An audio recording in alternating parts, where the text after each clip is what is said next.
Welcome to Brain Vision. The capacitance of a cylindrical capacitor is given by C is equal to kappa times C naught, where kappa is the dielectric constant, C naught is the capacitance without the dielectric.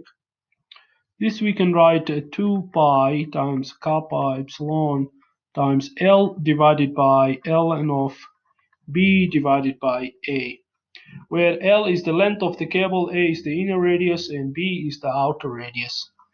With the kappa value, which is 2.6 for polystyrene, the capacitance per unit length of the cable is given by C divided by L, that is 2 pi K epsilon divided by ln of B divided by A. So L will cancel out. We substitute the values 2 pi times kappa, which is 2.6, times 8.85 times 10 to the power minus 12, divided by ln of 0.60 millimeter divided by 0.10 millimeter.